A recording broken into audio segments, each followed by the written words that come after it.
Entrevista.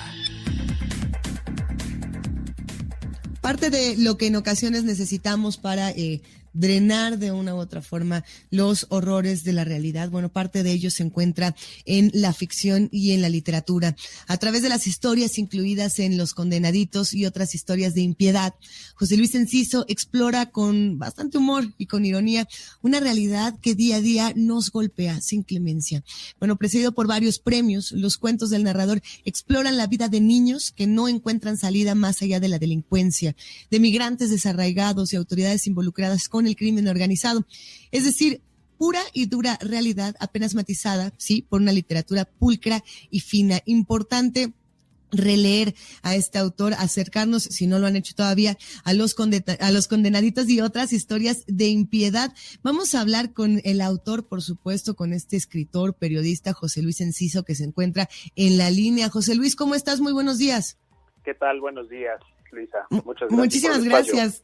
José Luis, gracias por tomarnos la llamada. Importante acercarnos a Los Condenaditos ahora que estamos en un momento como este. Para quienes todavía no lo hayan hecho, cuéntanos, ¿quiénes son estos personajes que aparecen en tus letras? Bueno, son 7 historias en las que se reflejan historias de pueblos, de lugares indeterminados, pero en la ficción muy bien delineados en el sentido de que pueden encontrarse estos lugares ya sea en México o en cualquier lugar de Latinoamérica.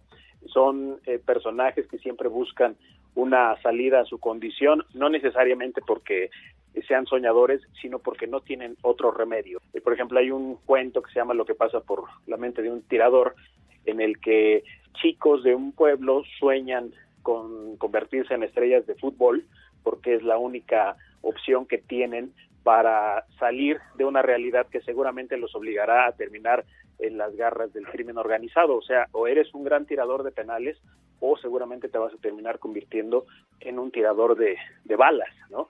De ese tipo y de ese talante son las 7 historias que componen este universo.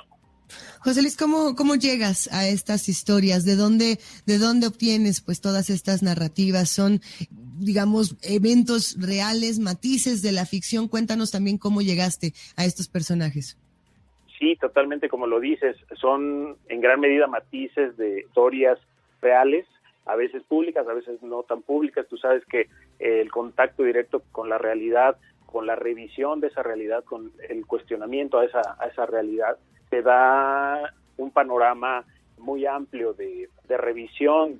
Entonces, la ficción nos permite explorar y llevar a las posibilidades que no imaginamos esa lectura de la realidad. Desde que te acercas a periódicos, a noticias en internet, simplemente cuando sales a la calle, este universo y esta gran materia prima para escribir salta inmediatamente a la vista. Entonces, el contacto y la inspiración, por llamarlo de alguna manera, para realizar esas historias está en todos lados. Cuéntanos un poco, José Luis, de igual manera, bueno, desde tu punto de vista, ¿cuál es la importancia de la ficción en un momento tan delicado como este? No solamente por digamos, la crisis que tiene que ver con lo sanitario, con la pandemia, sino también con esta parte de la seguridad y la situación tan complicada que viven migrantes, que se vive, pues, lo estamos viendo en este momento en la Ciudad de México, temas de violencia que efervescen en distintas latitudes, etcétera. ¿Cómo la ficción nos cura de panoramas como esos? La ficción nos permite, desde mi punto de vista, imaginar, reflexionar, y como bien lo dices, estos ejercicios, como dirían algunos psicólogos, son como de elaboración, es decir, uno empieza a aceptar y a enfrentar los miedos imaginando, y esto es uno de los mecanismos curativos, como bien lo mencionabas tú, lo dicen incluso algunos estudiosos de la lectura como Alberto Mangel, que la ficción nos permite asirnos a una realidad que no nos gusta, pero trabajar con ella, elaborarla y enfrentarla. Si no nos da la tranquilidad total, sí nos permite reducir en gran medida muchas ansiedades. José Luis, agradecerte por tomarte el tiempo de platicar con nosotros, comentarte también que, bueno, además de la recomendación de que se acerquen a los Condenaditos y otras historias de impiedad, yo personalmente recomiendo mucho El amor antes y después del final del mundo, que bueno, me gustan estas dos publicaciones muchísimo. ¿Cómo las podemos encontrar ahora que nos encontramos muchos pues desde casa y con espacios abiertos y cerrados de lectura? Gracias, sí. Ambos libros, Los Condenaditos y El amor antes y después del final del mundo, se pueden encontrar en internet. Específicamente Los Condenaditos están en Amazon y están en las librerías del Fondo de Cultura Económica, que pueden accederse a ellos a través de su librería Fondo en línea, su librería virtual. Bien, te agradecemos, te mandamos un gran abrazo, José Luis Enciso. Muchísimas gracias. Gracias, Luisa, gracias a todos en IMER. Buen día.